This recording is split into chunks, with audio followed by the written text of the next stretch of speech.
ओम श्री कृष्णाय परमात्मने नमः।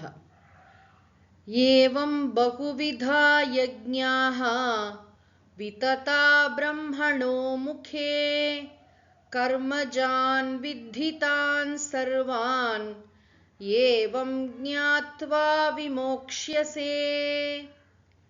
भगवान श्री कृष्णர் வேள்விகளை பற்றி நாம் எதிலிருந்து அறிகிறோம் என்பதை இந்த ஸ்லோகத்தில் சொல்கிறார். இதுவரை 12 விதமான வேள்விகளை பற்றி பகவான் சொன்னார் அல்லவா. இந்த வேள்விகளுக்கெல்லாம் சோர்ஸ் எது, எங்க சொல்லப்பட்டிருக்கு அதெல்லாம் அப்படின்னா, ஏவம் இவ்வாறு, பகுவிதா யஜ்ஞாக பலவிதமான யஜ்ஞங்கள், பிரம்மணஹ முகே, பிரம்மணஹ என்றால் வேதத்தின், முகே வேதத்தின் வாயிலாக, வேதங்களில் விததா நல்ல விஸ்தாரமாக சொல்லப்பட்டிருக்கிறது.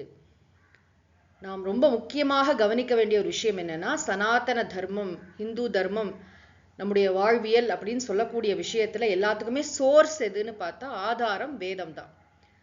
வேதத்தை ஒட்டி எழுந்தவைதான் ஸ்மிருதிகள், இதிகாசங்கள், புராணங்கள். நம்முடைய வாழ்க்கையில நம்ம கடைபிடிக்கின்ற எந்த ஒரு அறத்துக்கும் சோர்ஸ் வேதமா தான் இருக்கும்.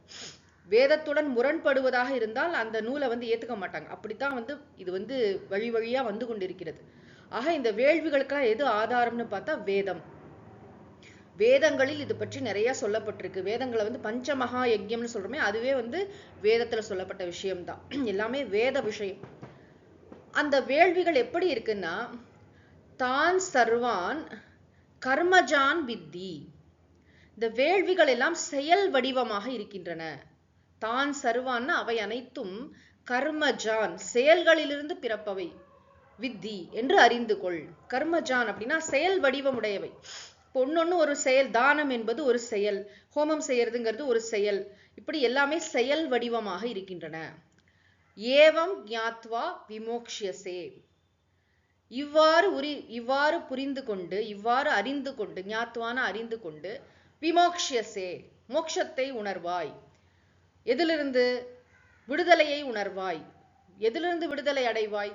அசுபத்திலிருந்து, முன்னாடி இடத்துல சொன்னார் இல்லையா, சம்சாரத்திலிருந்து, துன்பத்திலிருந்து விடுதலை பெறுவாய். எப்படி நான் இந்த யஜ்யங்களை பற்றி தெரிந்து கொண்டால் மட்டும் இதுல இருந்து நான் விடுதலை அடைஞ்சிருவேனா அப்படின்னா என்ன கனெக்ஷன் அப்படின்னு பார்த்தா, இந்த இடத்துல ரொம்ப சூக்ஷ்மமாக, ரொம்ப சட்டிலா ஒரு விஷயம் கவனிக்கணும்.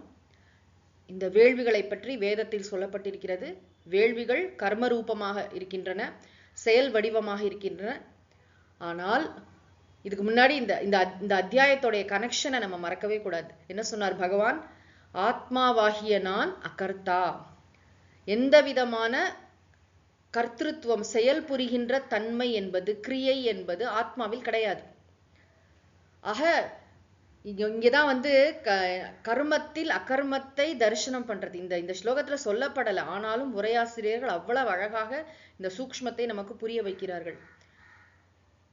தான் சர்வான் கர்மஜான் வித்தி, வேள்விகள் எல்லாம் கர்மரூபமாக இருக்கின்றன என்று தெரிந்து கொண்டு என்ன செய்யணும் அப்படின்னா, அந்த வேள்விகளை இயன்ற அளவு கடைபிடிச்சு உள்ள தூய்மை பெற வேண்டும், மெய் அறிவை பெறுவதற்குரிய தகுதிகளை பெற வேண்டும். அப்புறம் நான் செயல் புரியாத தூய உணர்வு தத்துவம் என்ற ஞானத்தை பெற வேண்டும். அந்த ஞானத்தை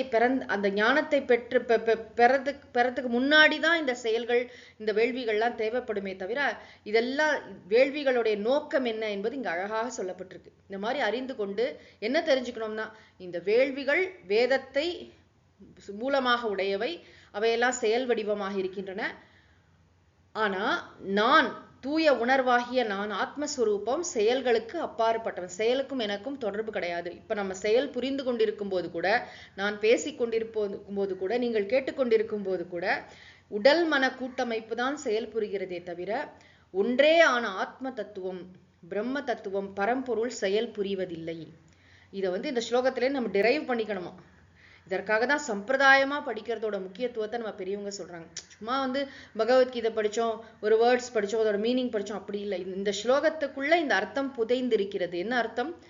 செயல் வடிவமாக இருக்கிறது அப்படின்னு சொல்லும் போது என்னத்தை நோட் பண்ணா, வேள்விகள் செயல் வடிவமாக இருக்கிறது, அதுக்கு ஒரு பர்பஸ் இருக்கு, அது எப்ப செய்யணும்னு இருக்கு. முதல்ல கர்ம யோகம் பண்ணும்போது நிச்சயமாக நம்ம வேள்விகள்லாம் கடைபிடிக்கணும். அதாவது இந்த ஆன்மீக சாதனைகளை தானே பகவான் இங்க வேள்விகள்னு சொன்னார். ஆனா ஆத்ம தத்துவம், பிரம்மஜான யஜ்யம்னு சொன்னார் இல்லையா, அது உருவகம் தானே தவிர உண்மையிலேயே பிரம்மஜான யஜ்யம் என்பது ஒரு யஜ்யம் அல்ல. ரெண்டாவதா சொன்னார் இல்லையா, அந்த பிரம்மஜான யஜ்யம் என்பது சாஸ்திர ஞானத்தை பெறுதல், அதில் நிலைத்திருத்தல், ஜீவாத்ம பரமாத்மா ஐக்கியத்தை பத்தி அங்க பேசினார். ஆக ஆத்மா அகர்த்திரு ஸ்வரூபம், ஆத்மா செயல் புரியாதது, நான் செயல் புரியாதவன். கீதையில 2வது அத்தியாயத்திலேருந்து நம்ம பார்த்துட்டு வர கருத்து தானே என்று அறிந்து கொண்டு ஏவம் ஞாத்வா, ஏவம்ங்கிறதுல இவ்வளவு விஷயம் இருக்கு. இந்த செயல்கள், இந்த வேள்விகள் செயல் வடிவமானவை. ஆத்மா செயல் புரியாத தன்மை உடையது, ஆத்மா செயல்களுக்கு அப்பாற்பட்டது, ஆத்மா மாறாதது, அவ்யவகாரியம், எந்த விதமான டிரான்சாக்ஷனும் ஆத்மாவுக்கு கிடையாது. ஆத்மா எங்கும் நீக்கமர நிறைந்தது, உணர்வாக இருப்பது, தூய உணர்வாக இருப்பது, அதில் எந்த விதமான விகாரமும் இல்லை.